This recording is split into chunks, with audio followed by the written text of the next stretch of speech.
It's the Sports Lounge, folks. Number 194. Charlie Hildebrand's there. Nathan, future head coach for Wyoming football, Charlie Hildebrand. Working on that resume. Got updated a bit more. Nathan Stacken, castrator to the stars, joins us again. Yep. Again, another. Little balls from Little Brophy, he gone. Where does the apple pie blizzard come from every week? Does the wife go and get Dairy it? Queen. Does she go physically go and get it? What happens here? She went and got it today. Got it a couple weeks ago. Normally, though, I go get it. So she go. Is it close enough where you can just walk? No, but it's a drive. It's a about drive. 5 minutes. Okay. Shane Koob joins us once again. Mr. Koob, are you running for any district seats here coming up on Tuesday? No. No. I should though, right? Koob 2018. We'll go in a couple I years vote here. for you as Vikings kicker. Oh, Wow. Jesus. Wow. I think they just stop kicking altogether, man. No Go kicks. for it. Get rid of No the kicks. Hire that one Arkansas high school football coach. Exactly. Who never won it either. Yes. Do that. Somebody's going to hire that guy for a college football job. That'd be Part awesome. of me, I hope he's at least relatively successful. And it's just like, yeah, whenever we play this team, I don't know, they just always score so many points. Change the game, man. Yeah. I suppose we could start with the baseball game, a sport in which they don't kick it. And if you do, you did something wrong. Let's start that. The baseball game was on Wednesday night. It was a very good baseball game. Lots of people watched the baseball game. 40 million people watched this thing, the most since 1991. Wasn't a whole lot there early, low-scoring first 3-4 innings. Cubs leading most of the way here, up 2-1, 3-1, 4-1, 5-1. Then Cleveland charges back. They tie it in the 8th inning, and we go to the 9th, and we go to the 10th, and the Cubs finally win the World Series after a little bit of a rain delay. Mr. Stacken, was there a time in this game where it went from this is a good game to this is one of the all-time great games? I would probably say when Lester threw that wild pitch and the Indians were able to score a couple of runs there to make it 5-3, that's when you thought, okay, Indians are back in this. And then Rajay Davis hitting that 2-run home run, LeBron James going absolutely insane. Yankees! Go Yankees! Oh my God, I can't believe it. I'm all of a sudden a Cleveland Indians fan. Unbelievable. Cleveland or nobody. Die everybody else. Unbelievable. Would have been better if he had done that or if he had started singing the Drew Carey Cleveland Reds. Either one. Either one. That's when it really got good. And you referenced 1991 in terms of the viewers. That game, they said was the best game perhaps since 91, if not ever. Who played in that 91 game, Stack? I believe the Minnesota Twins. And the only team to win a professional sports franchise championship for the state of Minnesota other than your Minnesota Lynx. So that's good. It's good. But yeah, this was an absolutely phenomenal game, and it's fitting that the game ended when it did because 15 minutes later there was a torrential downpour and a thunderstorm, so there was a chance that this game would have been postponed to Thursday night. So timing is everything. I wish Cleveland would have won, but I mean, look at what the Cubs did. This was just an epic game to an epic series overall. Mr. Koob, have you seen a better baseball game? No. That was, I'm not a big baseball fan in general, but man, that one was very exciting. You'd kind of sense even from the start of the game that things might go right from the Cubs, but then when Cleveland came back, that was nuts. That homer that Davis hit was just like, oh, here we go. Like, what's going to happen here? Is there going to be a Bartman situation again? What's going on? But yeah, that one was as little baseball as I've watched over my life, other than outside of the Twins. That was easily the best game I've seen. Noted baseball fan Eamon himself, Drew Hammond, says that was the best that he's ever seen. Charlie, it kind of lined up right for the Cubs. They had Kyle Hendricks, and they had John Lester. Then they had Chapman for the final 2 innings. It was exactly the way they wanted. Maybe Hendricks could have gone another inning or so. They pulled him, I think, with 4 2/3. So that was a call there. Lester comes in a little wild early. Then he settled down. And then Chapman pitches, I think, for the second or third straight day in a row. He had a lot of pitches. Any moves you saw throughout that series or throughout the Game 7 that you nitpick at, whether it's leaving the starter in a little bit? Chapman coming out for the ninth. Yeah, the few things that stuck out to me were taking Hendricks out when he was basically just dealing was a little surprising. And then more so was when after Chapman gave up the 2-run tying home run in the 8th and basically looked like, I mean, for him being gassed, I mean, he throws it so hard that, like, for him being gassed is he's only throwing it like 95 or 96. But I was quite surprised that they put him back out there in the 9th and was like 80% sure that Cleveland was just going to get 2 or 3 hits and they were either going to have to pull him or someone was just going to end it on a home run. But to his credit, he got through it, got out of the inning, and the Cubs won in the 10th. I thought that, and I sent out the tweet during the game, and actually I'm very superstitious regarding this stuff. But Is that right? Is that right? Nathan Stacking, a superstitious son of a bitch. You got to be kidding me. You got to be shitting me.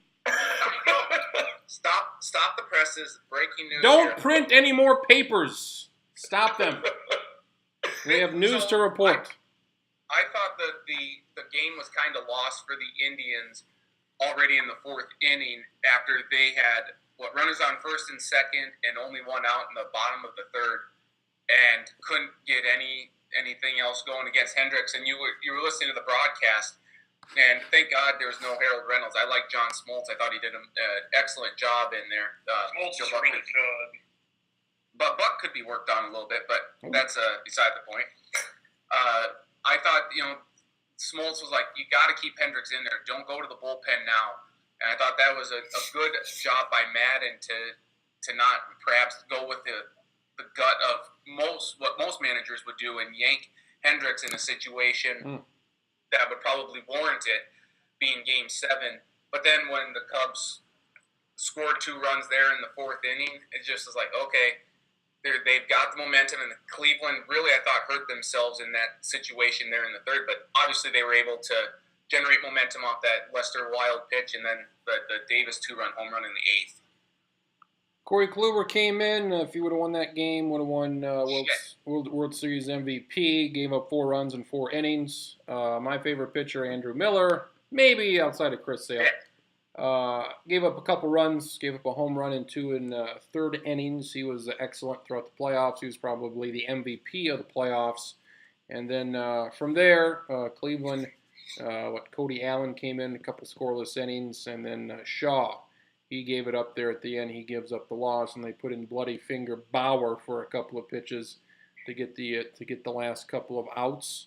The rain delay, Mr. Koob. What things? The storyline is that helped the Cubs, and that was the thing that turned it around, because up until that point things were falling off, and then after that point it was all Cubs. Was the rain delay the big turning point? Do you think it had that much of a difference for the Cubs or not?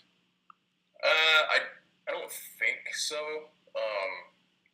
Obviously it would have been crazy if, like Stacking referenced, if that storm would have rolled in a little sooner. But in the end, I don't think it's that big of a difference. I don't know. I don't think baseball is really that much of a game of momentum. So.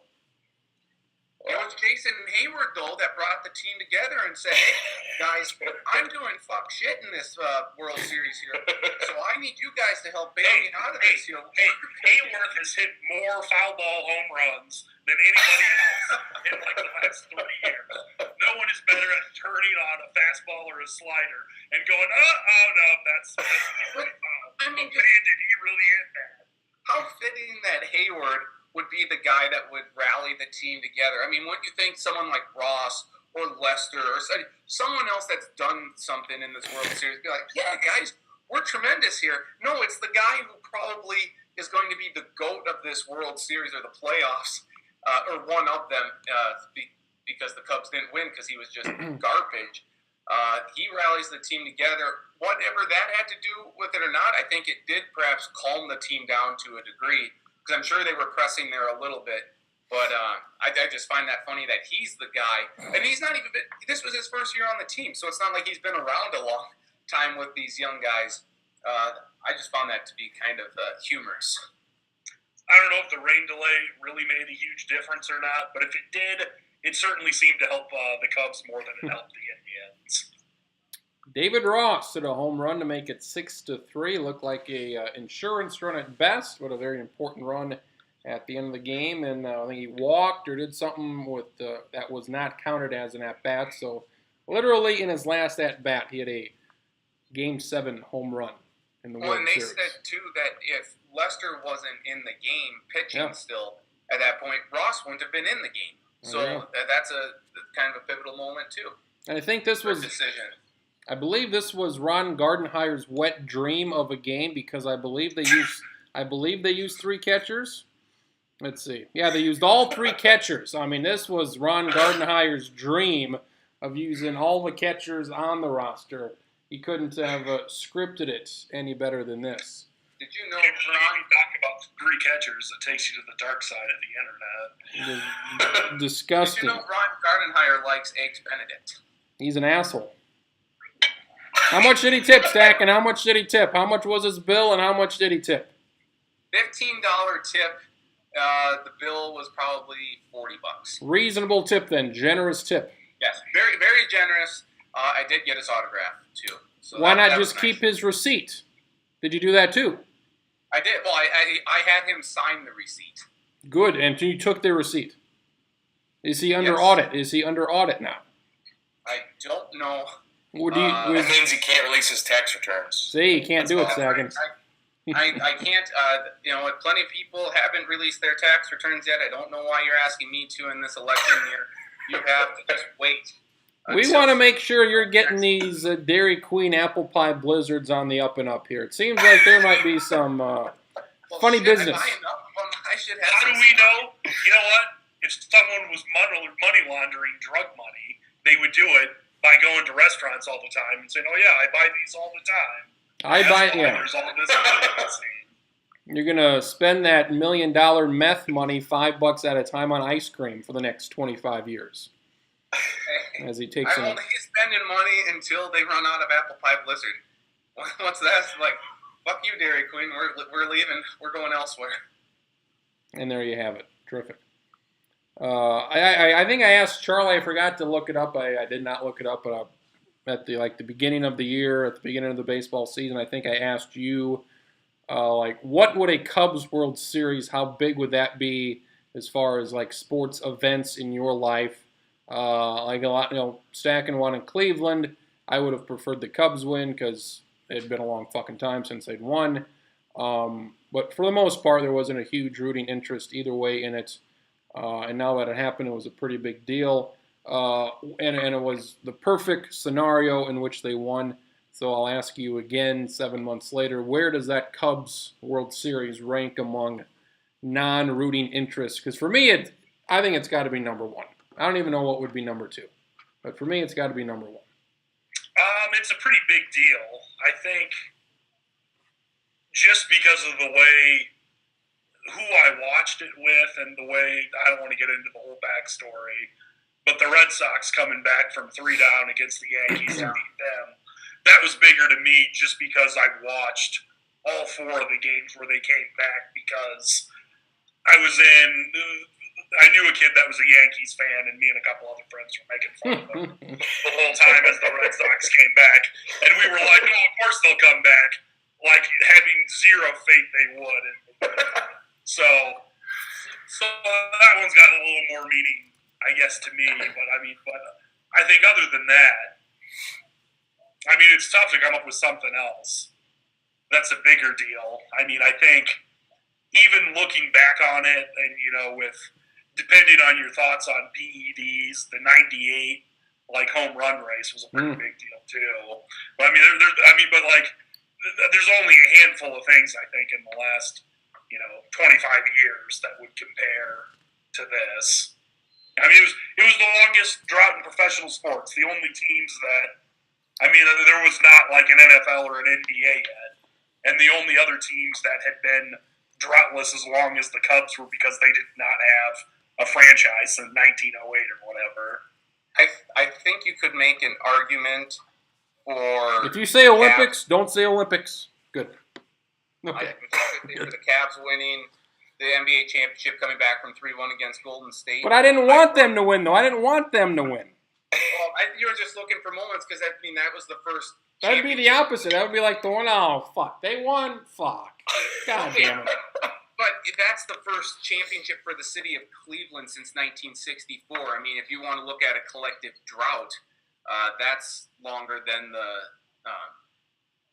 what the Cubs had at 108 because you're factoring in the Browns and the Indians. I would also just mention, I'm not saying it's bigger, but Brandi Chastain winning the World Cup for the U.S. women over China back in the 90s.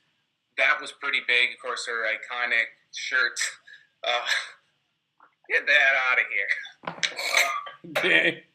Taking her shirt off, you see the sports bra and everything. Disgusting, Stack, and what a disgusting display by Randy Moss, mooning that goalpost. Disgusting.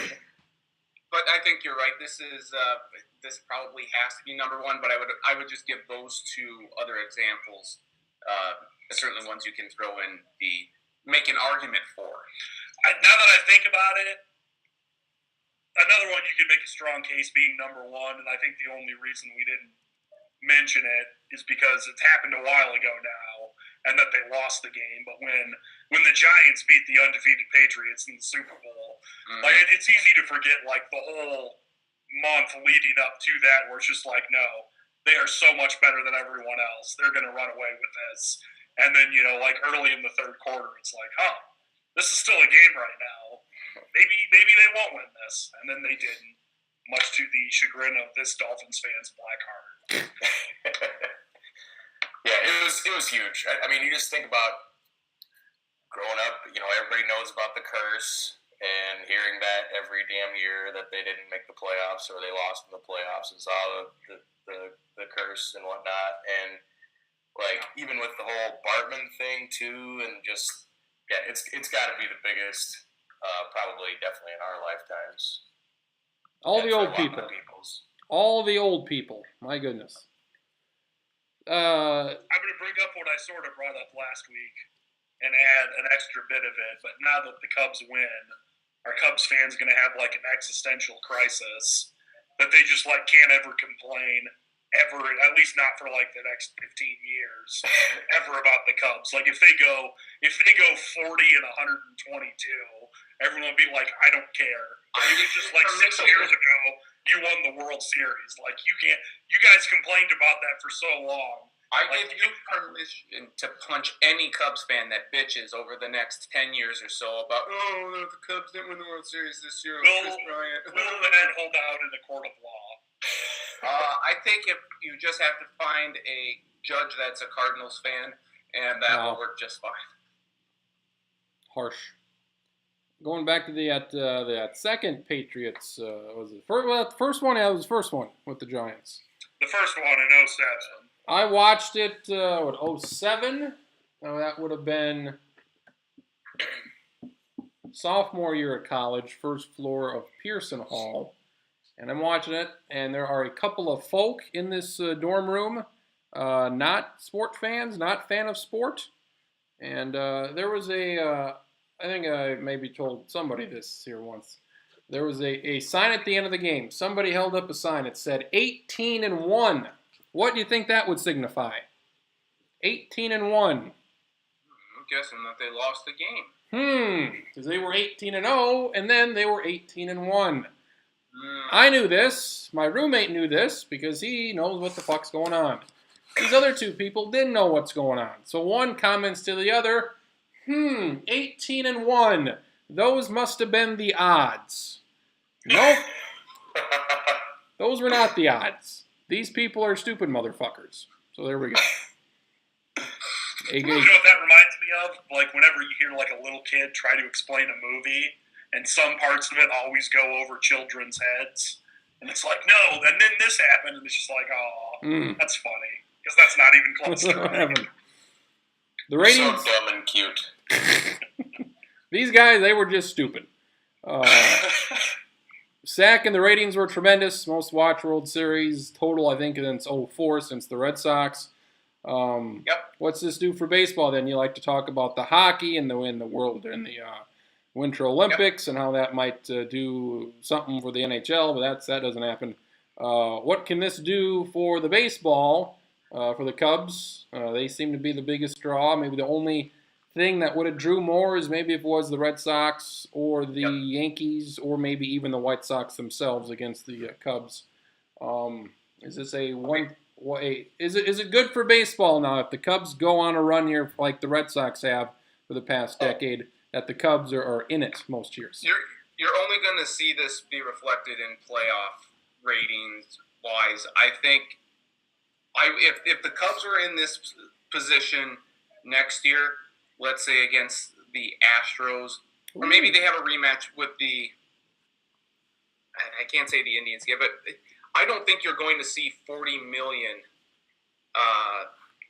viewers again, just because there's not going to be any real history at stake unless it's the Indians. I mean, the Astros have never won a World Series before, but you don't have a lot of Astro fans that are going to help with that. You're very distracting. Stop that. You can't power through stacking? I can power. Let's go here. Let's go. You got Bob Costas talking about abortion control in the background there, and you're worried about a goddamn Astros hat from Mike Tirico, from 1985. For Christ's sake, what do we got? What happened to Bob Costas? Just unbelievable. He's doing Thursday night stuff now. Boy, what a shame.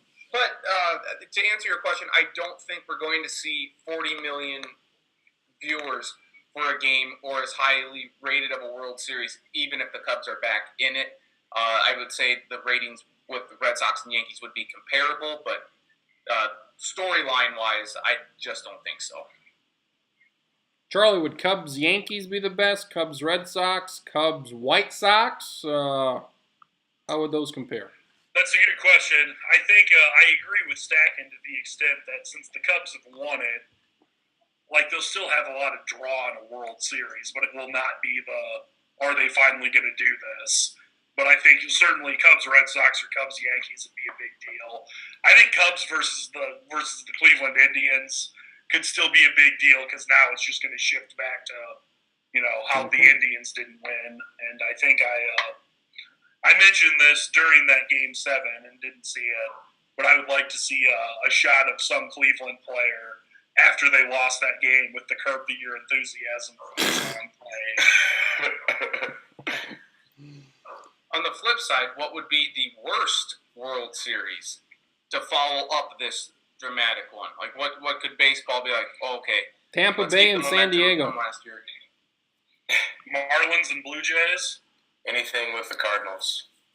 Oh, personal Baseball's preference. best fans right there. Come on, man. Personal preference. Did anybody get a hold of this pregame show that they've been doing? Pete Rose, Frank Thomas, A-Rod was very good. Pete Rose was so pissed last Sunday night because he had to go back to Cleveland. You could just see the disgust on his face when Cleveland didn't pull off that victory there. I thought, Stack, and this was a little bit of a inside the NBA type of deal they got with a lot of the comedy and the laughs and stuff. And Pete Rose, I'm sure a lot of people don't like it. I like it because he was fucking ridiculous. A-Rod was very good for content-wise. Frank Thomas didn't do much. He wasn't very good. But I thought A-Rod was the star of the show. I think he probably won over a lot of people with his insight and just the way he was able to deliver content consistently throughout this postseason. I think he won over a lot of people. The interesting thing to me is if, like, before the whole thing started, if someone would have said that John Smoltz would be really good, I think people would be like, okay, yeah, that makes sense. I get that. But if someone said, like, no, A-Rod's going to be really good at this and people are really going to like him, everyone would be like, yeah, I don't think so. I don't believe that. But it has turned out that he is pretty good at that. Yeah, it's a lot different. Yeah. A lot different when he's just giving analysis and not smashing homers against your favorite team in the playoffs every year. I remember someone explaining once that like there's a lot of guys that not that are like just good, but like really really good that are really bad analysts because it's just like, oh well, I don't know, I just showed up and I was better than everyone else, and like he was the guy that was talented enough that he basically, if he wanted to, his analysis could be like, I don't know, I just could do that because I was better than the pitchers, but like actually, does a good job of explaining and breaking things down. Which I don't know, it feels weird giving him. I just like no one. You could have never like convinced me 3 years ago that it'd be like, no, A-Rod is such a good analyst. I'd have been like, wow, you're really selling this sarcasm bit, but no, he is good. I think Awful Announcing had a deal where they put the 15 best clips up of the post-game show.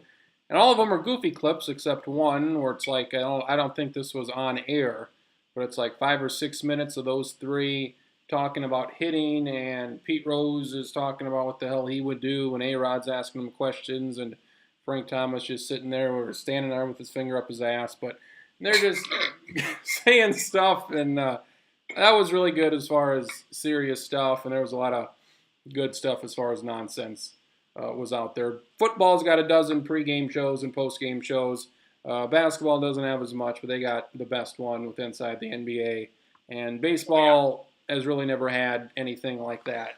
Some pregame, postgame studio thing where like, goddamn, I gotta watch these guys. And hopefully Pete Rose doesn't die in the next 5 years since he is 75. And A-Rod's very good, so hopefully they can keep that together there, because that was good. Hopefully Frank Thomas can stick around too, because once you should know from all the commercials that once you hit 40, your testosterone starts going down. You gotta start taking those supplements for it. Gotta get that low T up. Yeah.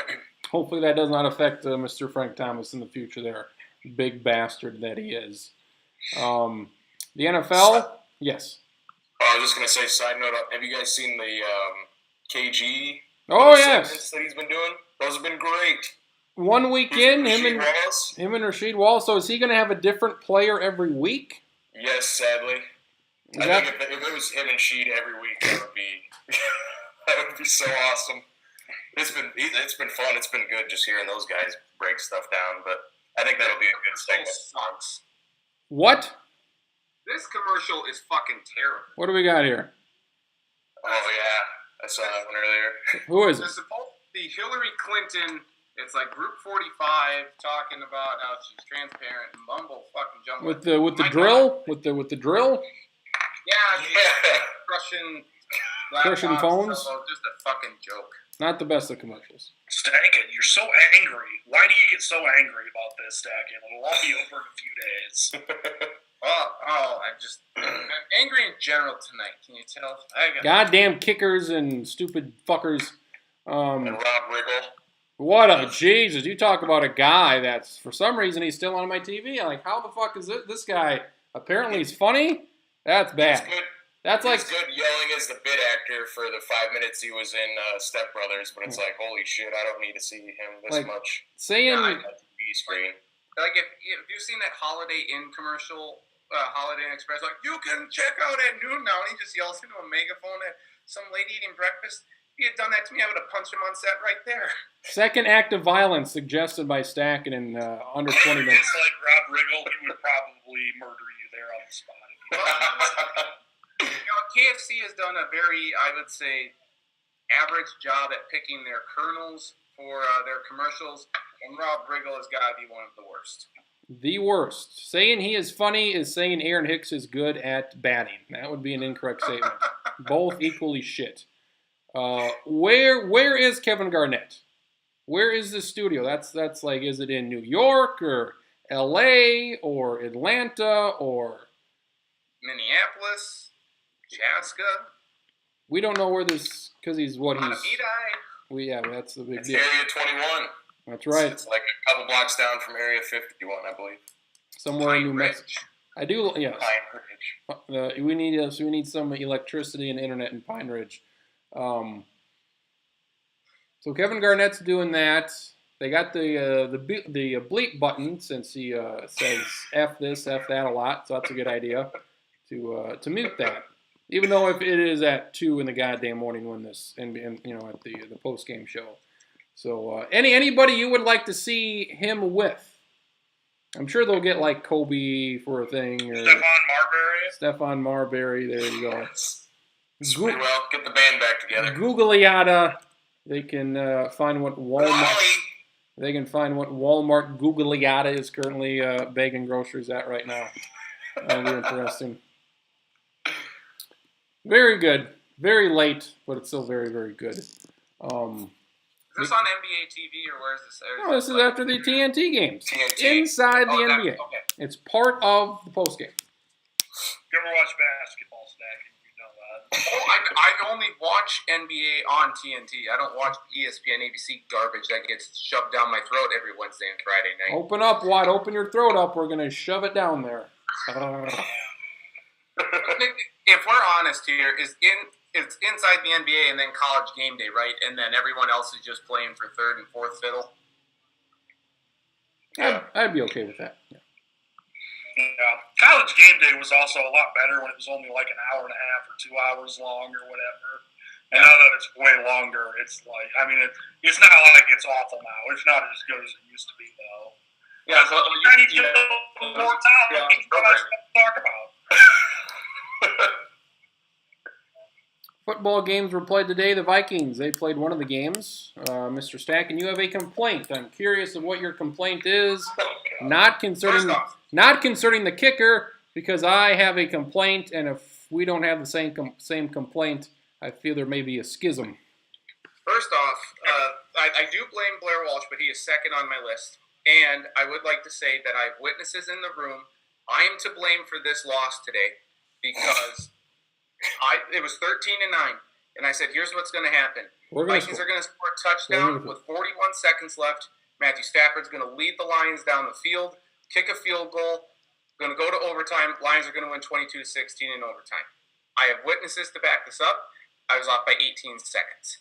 So I'm going to go buy a Powerball ticket afterward. But in terms of the blame, I blame Mike Zimmer solely for this loss. Good. With Blair Walsh getting a slight footnote in there, pun intended. But you have 2 timeouts and you have 5 yards to go. Why are you calling a timeout with 27 seconds left? Makes no fucking sense in the world. And then you have the best defense arguably in the league, maybe second or third. Why the hell are you playing prevent?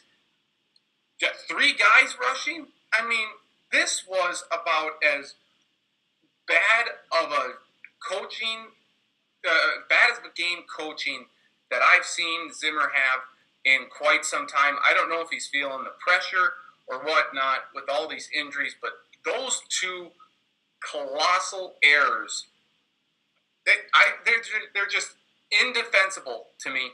And he lost them the game with those 2 choices right there. You can go down to 15 seconds and still be able to run 2 plays off. You have 2 timeouts. That's fine. And then prevent, my God, just the game falls to him. The timeouts. That's what I say. The timeout, that was bad. There's got to be, He did this last week on Monday night against Chicago, too. Like, why are you calling a timeout with 25 seconds left? You're the guy who's good. All you need to do is kick the field goal. You're down 13-3. Don't give Chicago a chance to score at the end. Now, they didn't, but, this is back-to-back weeks now where he calls a timeout that you just scratch your head like, what the hell are we doing here? Why would you want to give Matthew Stafford, who has 24 career fourth-quarter comebacks coming into the game, any more time than what he needs? And you've seen him do it already this season. He's had like 4 of them already. 3 or 4. The timeout was bad. I couldn't figure that one out, and they didn't even know. I don't believe they mentioned it during the broadcast at all. And I'm like, yeah, you got 2 timeouts, you got 2 plays. Either you're going to score and win or you're not, and Detroit's going to win. And it's not like you're going to get the ball back. That was bad. There should have been at most 15 seconds. I would have ran it down to 10 seconds to make. And if you know if you know you're gonna call the fucking run for Ellison to the right side, 10 seconds, that's fine, because you know that play is gonna take no more than 5 seconds at most. Either he's gonna score, which he did, or they're gonna stop him right away, and you call a timeout, and you got one play to go. And listen, I'm fine if you want 15 seconds or so, just because if there's a penalty involved and you want a couple other plays. Sure, that's fine. But 23 seconds is way too much time to give Matthew Stafford, especially when you're going to play back. Just 8 guys. Where's the rush? If you have a great defensive line, blitz him, make him get rid of the ball a little faster. It just, to me, made absolutely no sense. Blair Walsh is to blame for plenty today regarding the game, but I think Mike Zimmer is the guy that people should be pointing the finger at the most. And I love Zimmer to death, but that was a bad job there in that final minute. It was. With Walsh, I've been more in his corner than most, but I'm fine now. He can go away. They can get rid of him anytime now. That was bad. If it should have been 13-13. If it's 13-13, they probably kick a field goal there when it's 4th and inches from the 5. They go for it. They don't get it because they can never get it. Because your boy Matt Asiata sucks. Not the best. Ian McKinnon has dancing feet. Asiata cannot get a fucking yard to save his life. Ronnie Hillman was by far the best running back today. Get the ball in his hands more. Adrian Peterson, don't blame him for the shit that he does, because he's way better than Asiata and McKinnon combined right now with what I've seen through 8 games. The thing with McKinnon is that he had 7 rushes for 8 yards. I mean, I like him, but they're not going to give anybody here 20 carries. Maybe a dozen, 15 at most. So they're going to spread it out here, so McKinnon's never going to get the 20 carry load that I would like to see. Bad call there at the end with the timeout. You make it 13-13.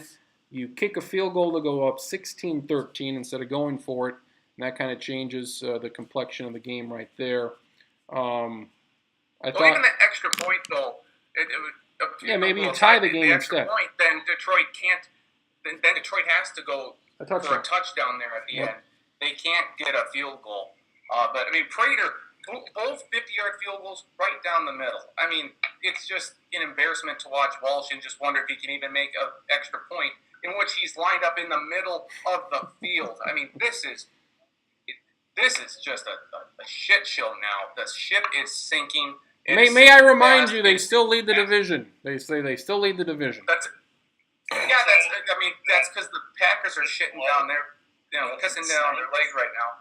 The Titanic is sinking. The Titanic's looking at this debacle that the Vikings are on, like, geez, we looked pretty good when we were sinking there for 2 hours. You guys have sunk way faster. Stacking, never one to overreact. Remember, Mr. Koob, what do you got? I have a Blair Walsh theory. What do you got? Check his stats when Chris Cluey was his holder. Whoa! How about check his stats since Jeff Locke's been his holder. Well, how There's about got to be that? something there, because he was money his rookie year when Chris Cluey was holding. Or you could just look at his college stats and be like, oh yeah, this guy's been shit his whole career. 54% is a senior. Yep. DeAndre Jordan blushes. Was on the wall. I was pissed when they drafted him. I was like, this dude made like fucking 60% of his kicks. I think he won over a lot of people, though, like you say, his rookie year, Coop, when he made those 50-yarders. So the first game against Jacksonville, and he makes that clutch 50-yard field goal to force the game into overtime, and then wins the game there, and he had multiple other 50-yard field goals. Like, okay, this guy's really good. And now he's so unreliable, you're just like, we may as well fucking go for 2 or go for it on 4th down every time, because what's the worst that can happen? And one other thing, looking back at this game, after they picked off Stafford there in the first half, you have the ball at the 18-yard line, and you have 2 penalties. And one maybe shouldn't have been called, but I mean, how do you not even get a chance at a field goal there? Welsh probably would have missed that anyway, though. So what the hell? That doesn't matter. Yeah, a couple penalties either way. There was one where like they grabbed, I don't know who was it, Diggs or somebody by the back of the jersey. I'm like, that's pass But interference. like, number 29 tackled him up there. Oh, Charlie Johnson. There was one on Charlie Johnson. There was pass interference. That should have happened. Eamon from the great state of Denver. Denver State. Yes. Hola. Folks, we're talking your favorite sports, Viking football right now. That's a sport? It's a sport. And then on the when Everson Griffin was offsides and they had a free play, and then the Vikings like just raped a man at the goal line, and they didn't call pass interference, and I'm like, the guy just annihilated a man at the goal line, and there's no penalty. NFL blitzed him. Bad calls all around for both sides. What has happened to the best team in football? What happened? What has happened? Injuries. They can't. No, it's not injuries. Not injuries. As we went through the scenarios this week with the kicker and the coach with the bad timeout. If the coach and the bad timeout doesn't happen, they're 7-2, looking pretty good. Offensive line was better this week because they threw it quick. They made an adjustment and said, we got to throw this goddamn ball very quickly. Bradford, there were a couple times he hung on to it a little long. But, the Bears game Monday was bad. Philadelphia was just a bunch of turnovers. I thought the offense played very well today. Yeah, I liked it. Yeah. Norv Turner's out. I don't really think that matters a whole hell of a lot. People are, Norv Turner, my God, look at this guy. He didn't really do much for 3 years. Didn't really do a goddamn thing. So we'll see what Pat Shurmur does. Passing game, a lot of quick passes. Just in case you were wondering, Charlie Weiss is available for coaching. Would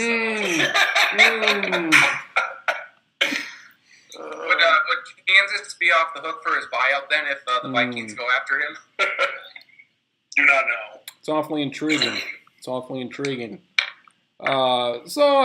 Green Bay, they're at 4-4. The Cowboys at 7-1. But I think the worst part though is that you just lost. If you're the Vikings, you just lost 2 division games to teams you should not have lost to.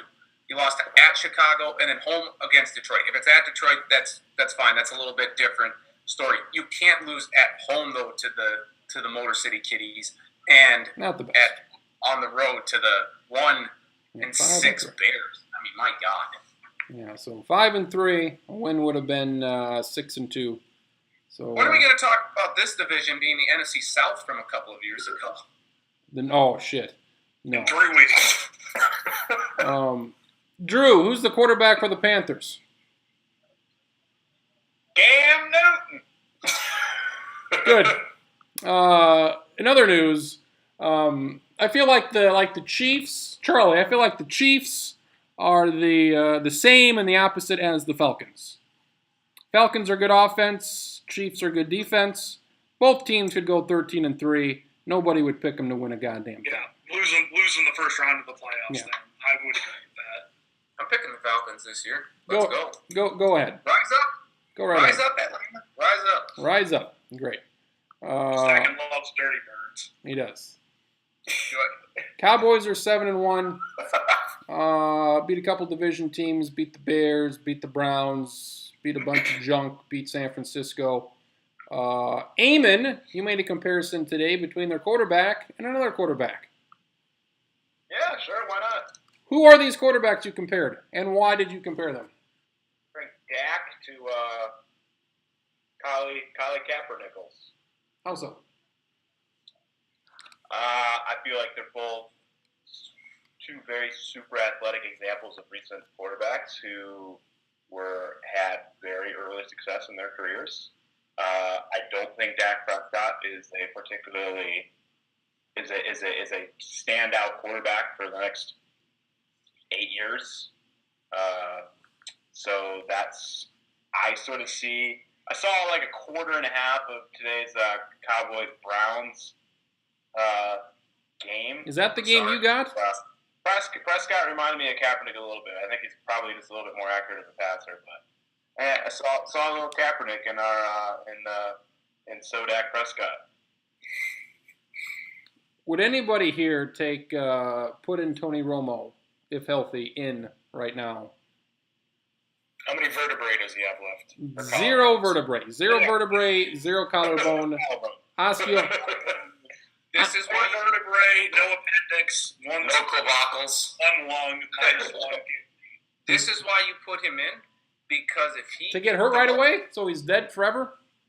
Well, the moment he gets injured, be like, Tony, You're you're dead. too old now. You have to retire, and then you can just put two things to bed. Everyone can say, "Oh yeah, okay, Dak's the quarterback of the future."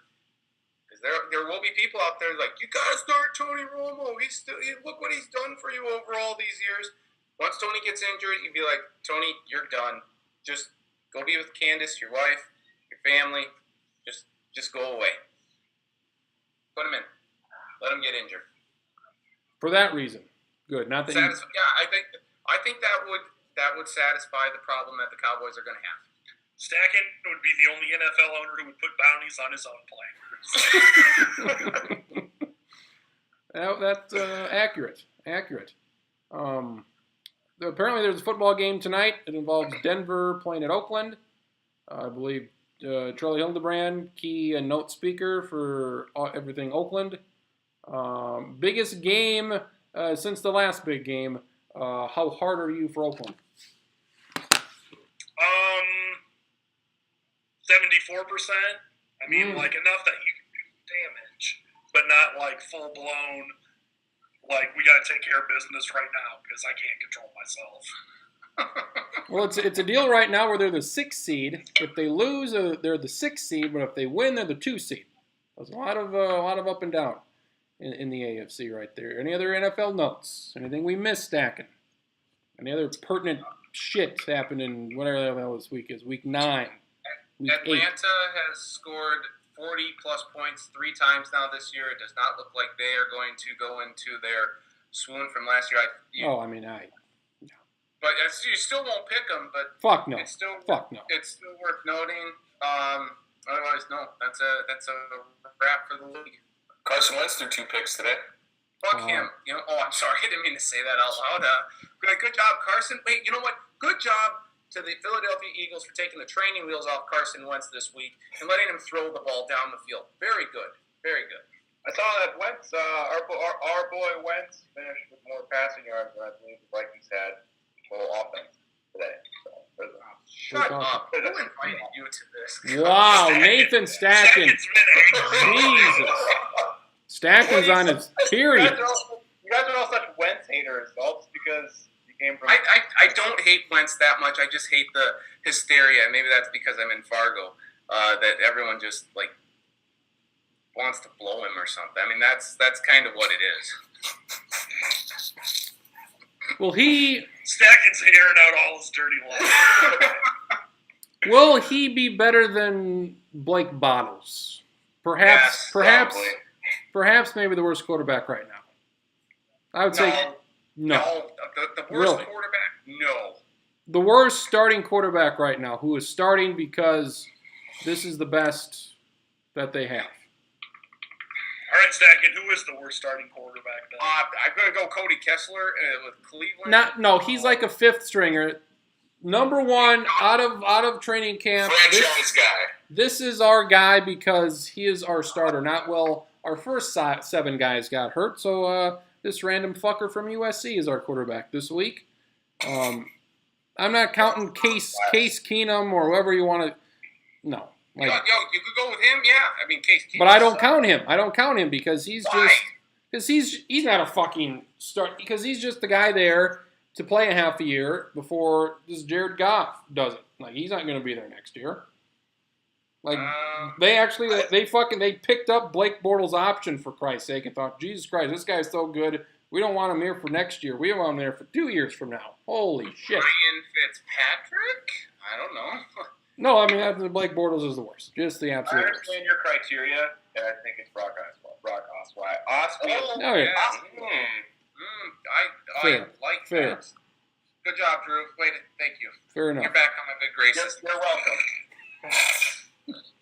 I take a look at the NBA standings here, a whole 6 games in, and I feel somewhat comfortable saying there won't be a lot of movement in the top 8 teams in either side.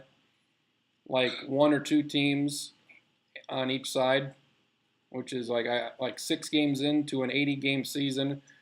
I feel like it's 6 of the 8. Like the Lakers probably aren't making the playoffs. I don't know, the Jazz might not make it. On the East, I would say everybody's How far making. into the playoffs are Stacken's Detroit Pistons going? We're going to second round for sure. Let's go semis. Let's go Detroit. Stan Van Gundy. Close enough. Form a fucking wall. That's right. That sounded like him too. That's pretty good. That's pretty good. That was pretty good. Very nice. He's my favorite coach ever. He is, I just want to he's see up the there. conundrum that ABC would have if they had to put Detroit on with Mark Jackson and Jeff Van Gundy and Mike Breen. Just Van Gundy, what a great coach! I love him to death. Oh, he's your brother. I hate him. He could just give all of these awesome stories about them growing up for the entire series. Let's go. Let's make it happen. And You know, then, this guy for the Sixers, Joel Embiid has looked pretty damn good. what do you like? What do you like about the 0-5 Sixers, Joel Embiid? I like Embiid. I think he's a beast if he plays. Can stay healthy. Actually can play, but like guys, he's playing. They got him playing like 25 minutes a night, and he's good. He's a good free throw shooter too, which is always a thing.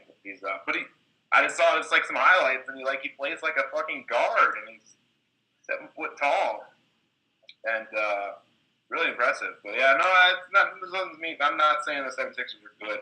But he is. I'm surprised that Embiid is like immediately super impressive. I mean, granted it's his 3rd year in the league, like in a way, but in a way he's a rookie, a first-year player. And he did not play the first 2. Haven't they started announcing him like Joel the Process Embiid or something like that? I thought I saw that. How many weeks until the 76ers trade him and start over from scratch? They'll probably trade Okafor, but Sam Hinkie isn't around anymore, though. 10 weeks pre-All-Star break. Embiid not here. A guy that I think should be traded is Anthony Davis because the Pelicans are 0-6 and they're not going anywhere. And in this day and age, you need more than a guy. You need a couple of guys. And Anthony Davis wilting away right now.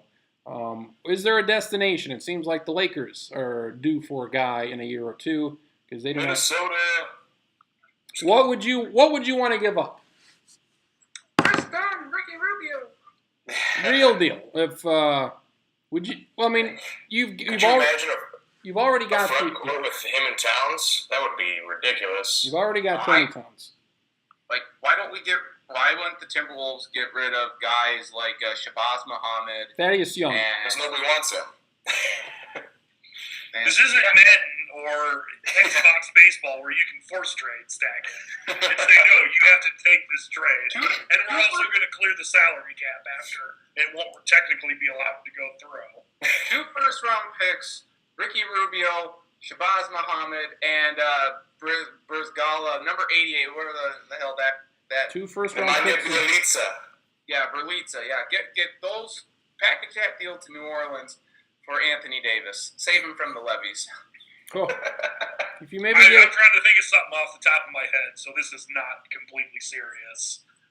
What if it was, and then, I mean, like, not only would the Pelicans maybe take it, would the Timberwolves want to do it? Like, what if you give up Zach LaVine, Wiggins, and one first-round draft pick? Would that get them Anthony Davis, or would they need more? 2. They probably need more. It'd probably be one of those crazy, like, 3-team deals or whatever.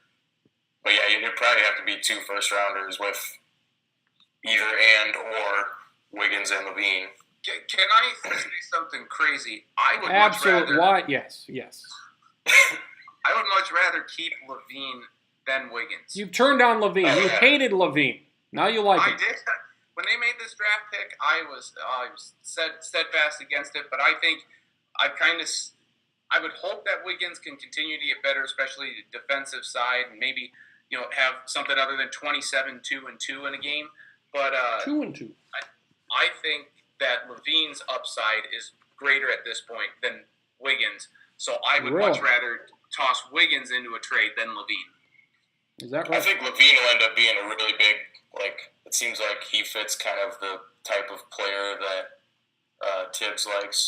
Granted, his defense still needs a lot of work, but with Thibodeau in there, So does the it seems Timberwolves. like they're a good match. I believe Since we're Drew. talking about the Timberwolves and both Stacken and Coop are here, I should mention that I'm kind of a bandwagon change every 4 or 5, 6 years in the NBA. And Traxler convinced me to be a Timberwolves fan, so I'm a T-Wolves fan now. Drew, did you have league pass this year? Did you make this decision? I have not acquired League Pass this year. I need to be a little bit more encouraged with the results of these first few games. By who? What teams? What teams are you interested in seeing? The Timberwolves, namely, obviously, I want to watch Golden State's games as much as I can. They're on nationally a lot, but there's actually a lot of interesting teams throughout the league. Like Oklahoma City. I'm interested in even just like what the Knicks do, and Cleveland, obviously. I think there's a lot of reasons to have it. I would mostly have it to see the Timberwolves because I think they're going to be fun to watch, but I'm not very impressed with their 1-4 start to the year. Doesn't really seem like they know how to play, or it doesn't really seem like they have the guys for the last 5-6 minutes of the game that can close things out, or at least they just haven't figured out how to do that yet. I think maybe they'll figure that out over the course of the year. They should absolutely not trade for Anthony Davis. I think someone like Toronto could maybe make a move for Davis, and that's like something that seems like kind of plausible to me. Also, I don't really know all of the intricacies as far as contracts go in NBA trades. I'm not super educated on that, but I feel like the team that's got the ammunition here, and it's a team that we've been talking about for some time, with the trade that they made with the Nets to give the Nets all their old guys, and the Celtics got all the picks, and I would feel like the Celtics could say, here, take all of our picks, we want your best player. And they do have Al Horford, but he's there for a couple of years. I think he's signed, a 4-year deal. So I think if Boston wants to make something, they can have with all these picks, see if they work out, they can have a really deep team, you would assume, with, 8 first-round picks in 3-4 years. Or you could do all of them for one big piece and see if that works. So I'd say Boston would be my team. For a team that could also try it but would do it in a negative way that would ruin and wreck everything, how likely and how much would the New York Knicks have to give up to get hold of Anthony Davis? Their whole roster. honestly, A Derrick Rose rape acquittal. I don't like I think the thing with the Knicks is the draft picks. The draft picks are not. There's not a lot of them. I would say that would be the one thing. I'm sure New Orleans would like all the draft picks they could get. Thanks, Isaiah. Thank you. How far ahead of time can you trade draft picks? Could they trade away their 2030, 2040 NBA draft picks? I think it's 3 or 4 years is the max. It's early November. I know it's super fucking early November, but this could be. I don't want to say anything officially now. This could be the Clippers' year. If it How doesn't so? really come together in year one with Kevin Durant and Golden State, I think it's kind of gives the Clippers a shot. And that team makes a lot of sense, and they play in a style that I think is going to give Golden State a lot of problems. But I don't know. I think that's going to be the Western Conference Finals, for Really? sure. I kind of like the Clippers this year. Do I gotta Doc get Rivers, man. Doc Rivers. the Spurs? I mean, the Spurs. We've gone 15 minutes on the NBA, and not a one of us have talked about the Spurs. Well, Kawhi Leonard might be an MVP winner. There's no doubt about it. They make a lot Kawhi, Aldridge, Tony Parker is old as balls finally, but like, yeah, they'll be there. Obviously, they'll be there. I don't know how many years he has left on his contract, but Anthony Davis might be a free agent signee to the Spurs. That'd be terrific. In 3 to 5 years. That'd be terrific. Well, I think wasn't the rumor that the Spurs were trying to shop Aldridge or something too? I think. No. Make it a package. Anthony Davis doesn't seem like a Greg Popovich guy. Doesn't No. really? I don't think so. I don't Really? know. I don't know. Would one of the requirements be to shave the unibrow? Ooh. If you Pop ain't having none of that. played for the Yankees, Yeah. probably. I think a requirement would be to like get better at defense instead of like slowly get worse at it. Might be Davis? one thing that Popovich just wants to have or does not like. Is there? I believe there's a myth out there of these NBA super teams, as they're calling it now, that this is a recent thing.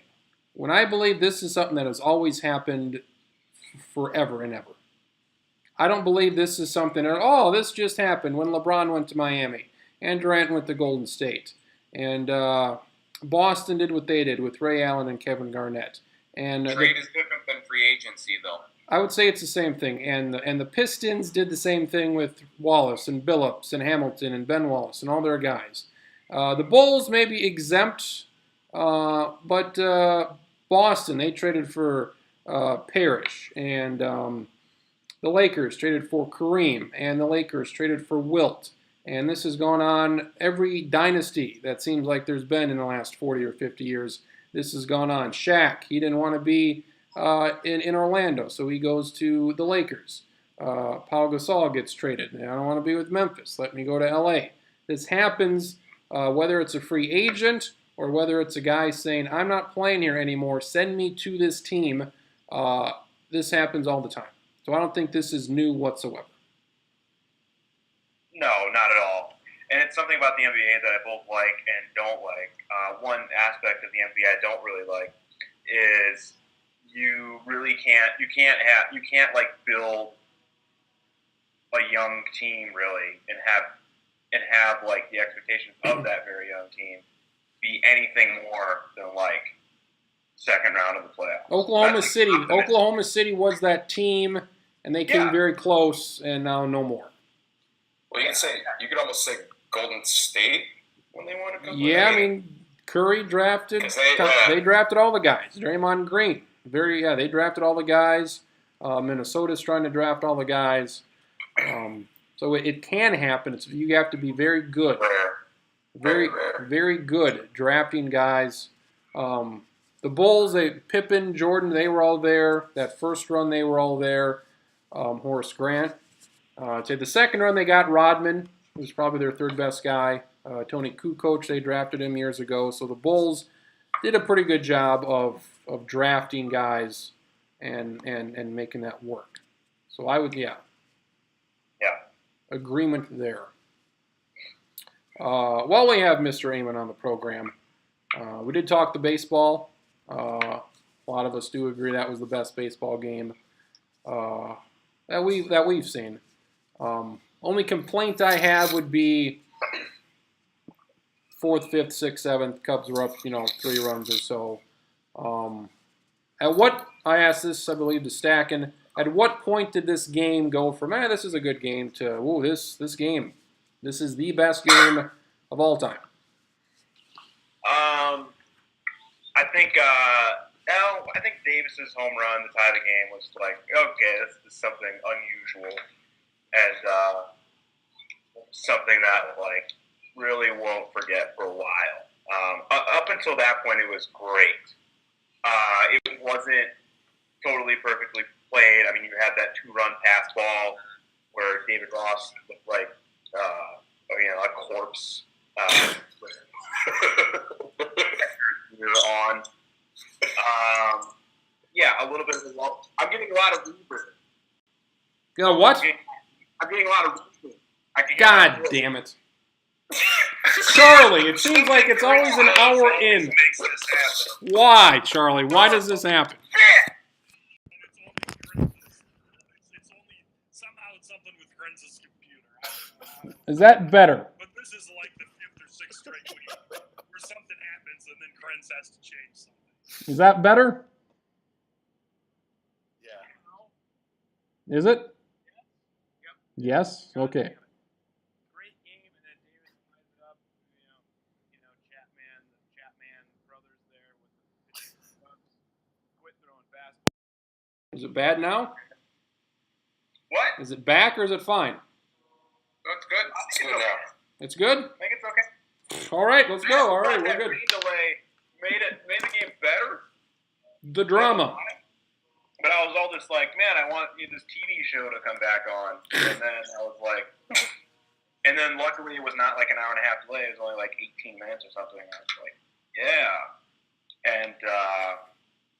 And then, of course, I mean, the historical weight of that game was probably like as much as it could possibly be. You know, these two teams that never win World Series. That was like top 3.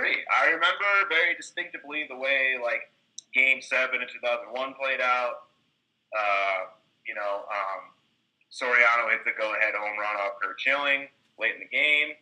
Mariano Rivera then gives up the game. Like that was obviously another very memorable game, and I was only like 12 when that was played. I'm sure we all wanted the Yankees to lose. But looking back at it now and knowing what an asshole and a piece of shit Kurt Schilling is, I maybe wish they would have lost. Maybe I turned my thing on that. Maybe. Retrospectively, yeah. I mean, Yeah. kind of wish maybe that the D-backs lost the game based on Schilling blowing the lead. And maybe 2004 Boston, we feel the same way. I don't know. Yeah, I mean, 2001 was weird, man. I mean, you had the Yankees that already won. You had the terrorist attacks. You had the whole deal. Yankees win 3 in a row. They're like 3-time defending champs. You have 9/11 happen. It's just weird. Weird year. That's right. Yep. A lot of bullpen stuff happened, and it was good. As you may have known, I'm a big supporter of bullpen stuff and the bullpen thing. You were Enthralled. what am I trying to say? You were happy to see how bullpen usage was in the playoffs. Yes, because it made sense. It made fucking sense. We don't save Glenn Perkins. We do not save Glenn Perkins for the ninth. Krenz was enthused by the bullpen play. That was hard for the bullpen play.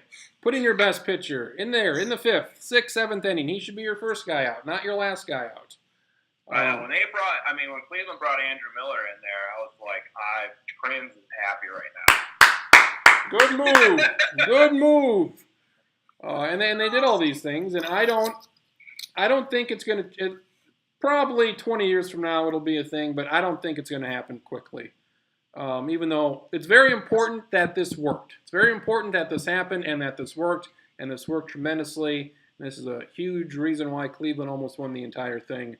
But I do not think people in the regular season will go to it, even though there's no reason not to. I mean, there's a way. I mean, you have to manage these October games a lot differently than you do in May. But like, I want to see this. Like, I want to see like a season. I want to see like pre-closer Mariano Rivera seasons again. You know, that's like the most recent example of like a relief pitcher who pitches 100 innings, is really fucking good. Doesn't start though, but pitches a couple innings. 75 times a year, and like is really effective, and it works. Like, I think that was 96 was the last year before Rivera became like the 9th inning one closer guy. And he was great. And the Yankees bullpen, if you want to look at the Yankees bullpen that year, it was awesome. And they won a World Series that way. And I want to see things like that too. I want to see things change a little bit. As far as somebody having 80 appearances and throwing 79 innings. What I liked with Kansas City is that Wade Davis was their best pitcher, but he wasn't their closer when they won the deal, or went to the deal the first time. He was like their 8th inning guy. I prefer he'd pitch the 7th and the 8th, but they were so deep that they could do that one inning at a time. And Cleveland's best pitcher was the first guy out of the bullpen. That worked to perfection. I fear that Dellin Betances will become a ninth inning guy instead of what he's done. He's been a sixth, seventh, eighth inning guy. He's thrown multiple innings. He's thrown a shitload of innings. And he's been very good. And now I think he's just going to be a guy that they save for the ninth, and he's going to be kind of wasted now. So, Betances, there you go. Win probability added. They added a bunch of it. A lot of the WPA. WPA. In the playoffs are fucking relief pitchers or There's no stat for heart. or whatever. What about like cholesterol and blood pressure? Be alive. There is a stat for heart. It's called live or dead. 120 over 80. Cholesterol stack in. 120 over 80. What's the cholesterol on your apple pie blizzard there? It's Huh? gone. It doesn't have like blood pressure statistics. They should. Yeah, let's see who has like the best blood pressure among relievers. Yeah, like in crunch time. That's how you determine your After closer. giving up a foul ball, he's got a resting heart rate. John Roush. John Roush, a heart rate of 44. You liked Mookie Betts for MVP? No, Mike Trout. I tried. I like yeah. I've changed my course on the MVP. I just look at it and says I'm going to take team record completely out of it. I'm kind of with you. I really think it's just about who is just so The best. exceptional better. And like Trout was the best individual baseball player by more, like a 1.5 WAR, which is not an insubstantial amount. Like on base was better by like 40 points. That's a large sum. The complete fucking package of average on base percentage, hit for power, stole more bases again this year. Defensively, he showed to be a little bit better. Although his arm isn't particularly that great, but that's not the most important aspect of playing defense. But it's got to be him. I think he's just too outstanding of a talent and a performer to just ignore that. I understand there's these narrative aspects that Mookie Betts, Ortiz, other people, Josh Donaldson, Big Dad. Big I feel like Grande Dad. Grande Gotta mix and match there. I love it. Bonds won a lot of MVPs late because he's had the greatest seasons of all time. I think Trout's going to be like a 4-time winner when he should be like an 8-time winner at the end of his career. Yeah, agreed. We're going to look, yeah. It's probably just because he plays on the West Coast. And maybe he should be a guy. Everybody's sleeping when he's playing. Trade him, Angels, because you are shit. You are bad. Trade this man for all the things. They are bad. College football, Charlie, I think we agree this was the worst week of them all. Wasn't great. There were a handful of good games. Most of them were either boring or really ugly, or both. Stacking, 5 years ago, LSU Auburn played a game. You were on the opposite end, and you thought it was good. Did you get a chance? I did not get a chance, but did you get a chance to see this soccer game that broke out in Death Valley last night? I did. I was entertained by it for most of it. I think it helped that, and I tweeted this out too, that it was the fastest first half to an SEC game on CBS I've ever seen in my life, because it got done in an hour and a half, and normally they can go into 2 hours, 2+ hours, just for. Meanwhile, that Vikings game, that was fucking quick. If that would have ended in regulation, that was a quick fucking game. That was good. Yep. I thought this was LSU gets a pick right away. Thought they had a chance. Danny Etling, he was off on several throws that could have gotten LSU going in this one. Leonard Fournette, once again, 17 carries, 35 yards. He was just garbage. Just like Peterson. But, very good. Yeah, but there was LSU's defense played outstanding against Jalen Hurts. It hurts, don't it? That's what he said after LSU, after he scored that touchdown. Only to those that watched did it hurt. That's true too. I wish LSU would have won, but there is a stat, I believe they said 7 of the last 8 times that Alabama has beaten LSU during an election year, it's been a Democrat. During an Won the election election. year. It's been a Democrat. Yeah. So had LSU won, then Trump would be president, and Wow. Alabama wins. So That swing state of Louisiana, we know how many liberals live down by the swamps down there. yes, Hey, well, James Carville's from Louisiana. Yes. How that happens, I'm not sure. I do have no, a... that's, I thought it was a decent game. I wish LSU would have won, but I mean, it wasn't great by any stretch, but I was entertained. I have a trivia question. We have 4 folk here. By the way, thank you to Mississippi State for knocking off Texas A&M, so we don't have to live with that bullshit about A&M being the 4th best team. We will mention. We will discuss. There are 4 folk here. Last week, Marcus Traxler had a trivia question. What was it? Teams that have been ranked number 1 for at least 2 weeks? Yep, I think that's what it was. I have a trivia question here. 15 answers. The last 15 times. I believe this goes back to around 2007.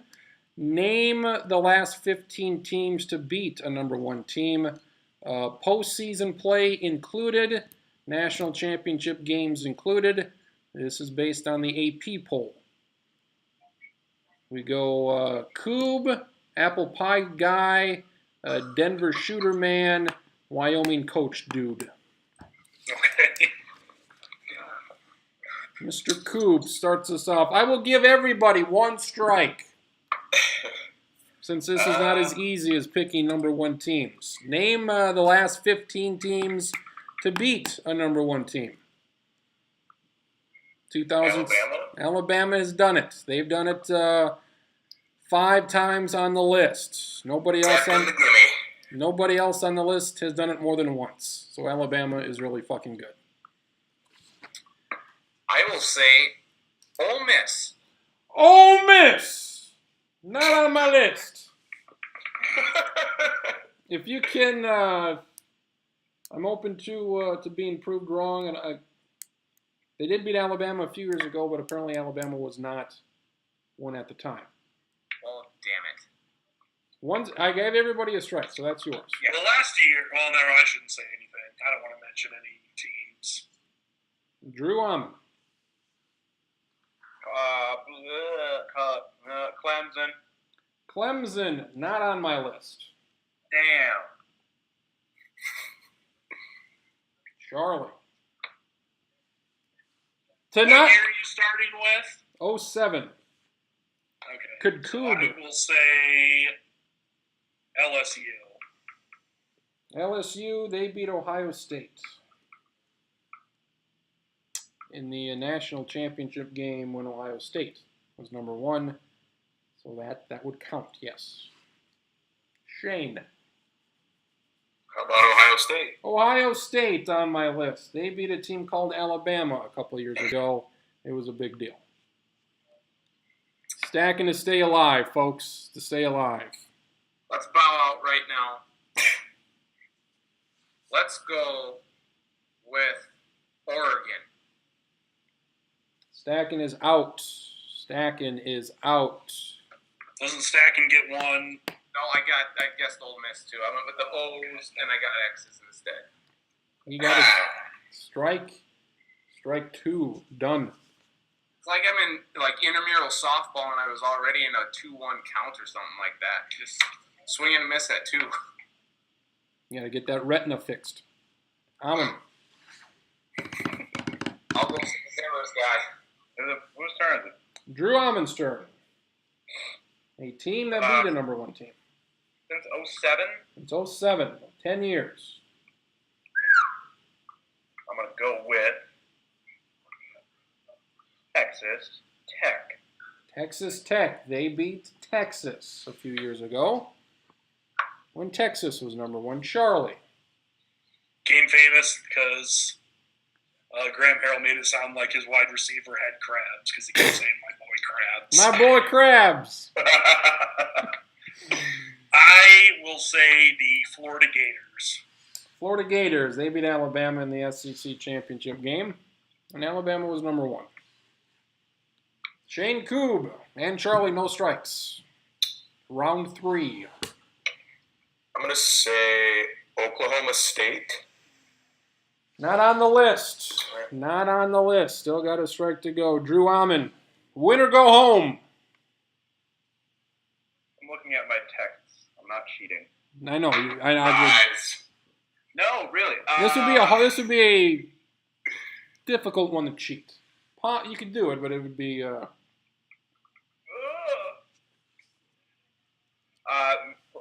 Florida State. Not on my list. Not on my list.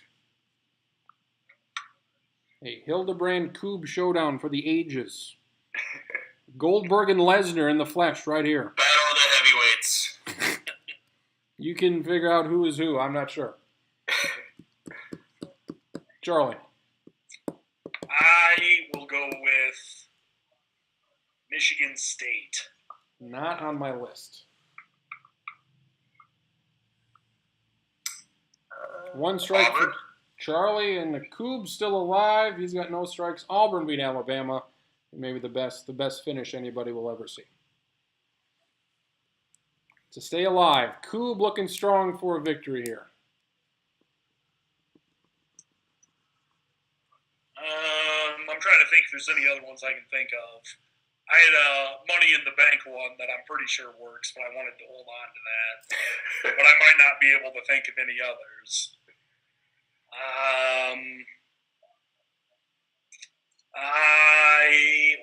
I think they were number 1 when they lost. I will take the one Stacken almost said. I will take the Illinois Fighting Illini. Illinois, the last one on my list. They did beat Ohio State 07. It's on the tip of my tongue. A tough one. That was a good one. Didn't we have an Illinois one last week too that no one, or like a couple weeks ago that no one would have gotten? Illinois one? I can't remember. I'm going to try Texas A&M. A&M, folks. John Manziel. Cocaine in his system, and he beat the number 1 team. Koob not showing any signs of slowing down here. All right, I'm coming at this from a different angle. I'm just going to have to start remembering everybody who's beat Alabama. That's basically what I've been doing. So I'm going to go.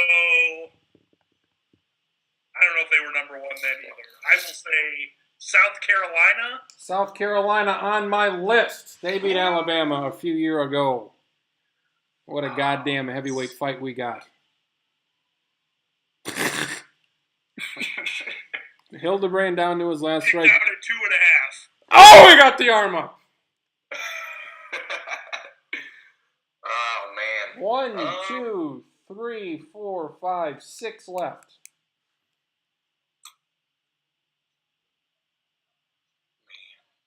How about like Louisville? Louisville not on my list. 1 strike to Koob. If Charlie, That's my second. it is it? Yes. What was the other one? I guess like I don't know. That's my second strike. Was it? I promise. Yes. Is this right? Is this correct, folk? I believe so. I believe Yeah. so. Save over there. Misrepresentation on my part. Charlie's got 1. If you can get it right, you win. If not, we'll go to tiebreaker of some sorts. Let's see. I'm trying to think of any others that stick out.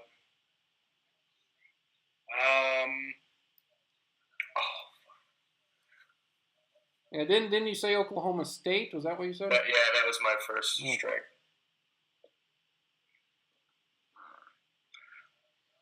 I am going to attempt to not do the old school stack and sit here for forever. So I'm going to kind of monologue while I'm thinking. And I will go with Oregon State. Oregon State's on my list because they beat USC. Civil War. I remember that year. They did. Hildebrand wins. We had, 4 left. Rutgers. They did not beat a team. Stanford. Stanford beat Oregon when Oregon was won for like 2 weeks. Our favorite team, Wisconsin, beat Ohio State. That's right. Arizona State didn't do it, did they? They did not. I don't believe anybody said Texas. Texas beat Oklahoma one year. Oklahoma beat Missouri. Remember that one year when Missouri was good? That's right. Missouri was ranked number 1 like twice and lost to Oklahoma once or And twice. if Illinois was not the most obscure team on the list, Kentucky would be the most obscure team. That's right. They beat The year that LSU. LSU went on to win the national title despite losing to Kentucky. Losing to Kentucky. Bad. Real bad. That was a weird year in 2007. That was Kentucky will be bowl bound this year if they beat Austin Peay in a couple weeks. That's like the 6th best team in the Ohio Valley, so I would not count that as a win quite yet. 2007 in college football may have been weirder than any other year in any sport in like the last 15 years. T-Bow. It was a big part of 2007. College football playoff first rankings. Texas A&M was number 4. Washington was number 5. What I do not like about these rankings 3 years into this fucking thing is it seems like they have different criteria because there was like the first year, it seemed like there was something with Baylor, TCU, and Ohio State, and then at the end they just like jumped Ohio State over them at the last week for no reason, or they flip-flopped Baylor and TCU one week and the other when like there was nothing that would indicate nothing happened where you're like, oh yeah, now this team should be added this team. So they set a precedent last week of saying if you have a tough schedule and you have 1 loss, that is better than being undefeated and having a okay schedule. So I think that's the precedent they set, but I don't think that's what they will actually do. Because if this was at the end of the regular season and A&M was 1 loss and Washington State had won the conference, I don't believe there's any fucking way A&M gets in over Washington. Even though A&M has a much tougher schedule now, they have a much tougher schedule their last 4 games. I really would have liked A&M. I would have liked the top 5 teams to all win out because if that were to happen, there's no reason to change any of the top 4 or 5. Even though I do believe they would have jumped Washington over A&M, which would have made no sense given what they did the first week. I agree that if everyone would have stayed undefeated, Washington would have been in because I don't think they're ever going to leave out a Power 5 team if they're undefeated, unless there's a bunch of undefeated ones. Let me echo things back again. God damn it. God damn.